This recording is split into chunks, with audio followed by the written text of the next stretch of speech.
Marilyn Monroe, born Norma Jean Mورتنسون, June 1, 1926 to August 4, 1962, was an American actress, model, and singer. Famous for playing comedic blonde bombshell characters. She was a top-billed actress for only a decade, but her films grossed $200 million, equivalent to $2 billion in 2019, by the time of her death in 1962. Long after her death, she continues to be a major icon of pop culture. In 1999, the American Film Institute ranked Monroe 6th on its list of the greatest female screen legends from the golden age of Hollywood. Marilyn Monroe had a string of lovers throughout her lifetime. She had romantic relationships with some of Hollywood's most influential names, including Marlon Brando and Frank Sinatra. But exactly how many men did Monroe marry in her short-lived life? The Hollywood legend had a total of 3 husbands in her 36 years on Earth. Let's take a look at the men who were lucky enough to marry Monroe. Monroe's first husband was named James Dougherty. She married him weeks after her 16th birthday, back when she was known by the name of Norma Jean Baker. Before finding stardom, she was pressured into marrying Dougherty to escape her abusive foster home. Monroe lived in a total of 11 foster homes throughout her childhood. Dougherty was a 21-year-old police officer at the time. And according to Monroe's biography, The Private Life of a Public Icon, he was hesitant at first about wedding her. He felt as though Monroe was just a baby and that she wasn't ready for marriage. Yet after going on a couple of dates, they decided to tie the knot. At first, things were great for the newlyweds. Yet when Dougherty went off to serve in the Marines, Monroe took up a modeling job. Soon, she was on the cover of hundreds of magazines. After getting a taste of stardom, Monroe decided to divorce her husband to move to Hollywood and become the next big starlet. Monroe's second husband was a former baseball star who played for the New York Yankees. At first, the two were inseparable. DiMaggio would send her roses and call her multiple times throughout the day just to check up on her. But as time went on, their marriage became tumultuous. DiMaggio had a temper, and he'd often take his anger out on Monroe.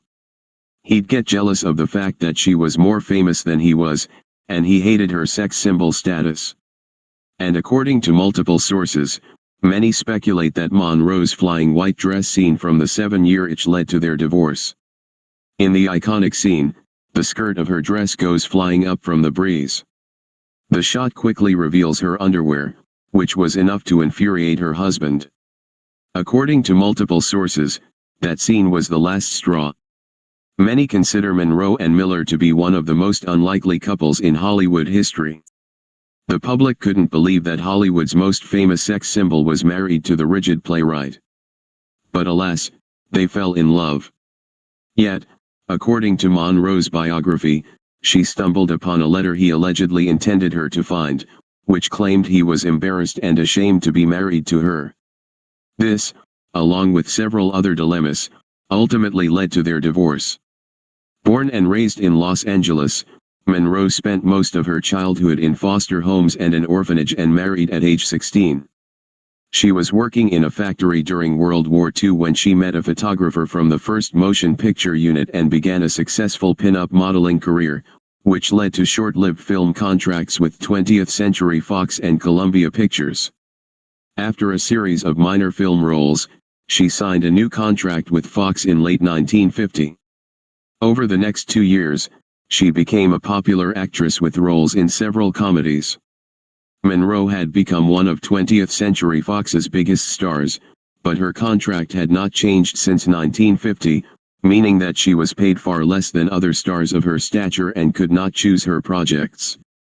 Her attempts to appear in films that would not focus on her as a pin-up had been thwarted by the studio head executive, Darryl F. Zanuck, who had a strong personal dislike of her and did not think she would earn the studio as much revenue in other types of roles. 130 Under pressure from the studio's owner, Spyros Skouras, Zanuck had also decided that Fox should focus exclusively on entertainment to maximize profits and cancelled the production of any serious films. 131 In January 1954, He suspended Monroe when she refused to begin shooting yet another musical comedy, The Girl in Pink Tights. This was front-page news, and Monroe immediately took action to counter negative publicity. On January 14, she and Joe DiMaggio were married at the San Francisco City Hall 133. They then traveled to Japan, combining a honeymoon with his business trip. From Tokyo, she traveled alone to Korea, where she participated in a USO show, singing songs from her films for over 60,000 U.S. Marines over a 4-day period. 135 After returning to the U.S., she was awarded Photoplay's Most Popular Female Star Prize. 136 Monroe settled with Fox in March, with the promise of a new contract, a bonus of $100,000, and a starring role in the film adaptation of the Broadway success The 7-Year Itch. In April 1954, Otto Preminger's Western River of No Return, the last film that Monroe had filmed prior to the suspension, was released. She called it a Z-grade cowboy movie in which the acting finished second to the scenery and the cinemascope process, but it was popular with audiences. 138 The first film she made after the suspension was the musical There's No Business Like Show Business, which she strongly disliked but the studio required her to do for dropping The Girl in Pink Tights. Successful upon its release in late 1954, with Monroe's performance considered vulgar by many critics. Monroe is posing for photographers, wearing a white halter-neck dress, which hem is blown up by air from a subway grate on which she is standing. Posing for photographers while filming the subway grate scene in Manhattan for The 7-Year Itch.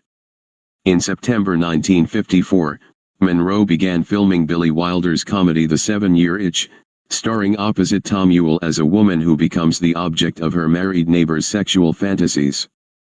Although the film was shot in Hollywood, the studio decided to generate advance publicity by staging the filming of a scene in which Monroe is standing on a subway grate with the air blowing up the skirt of her white dress on Lexington Avenue in Manhattan. 140 The shoot lasted for several hours and attracted nearly 2,000 spectators. 140 The subway grate scene became one of Monroe's most famous, and The 7-Year Itch became one of the biggest commercial successes of the year after its release in June 1955. 141. The publicity stunt placed Monroe on international front pages, and it also marked the end of her marriage to DiMaggio, who was infuriated by it. 142 The union had been troubled from the start by his jealousy and controlling attitude. He was also physically abusive. 143 After returning from NYC to Hollywood in October 1954, Monroe filed for divorce, after only 9 months of marriage.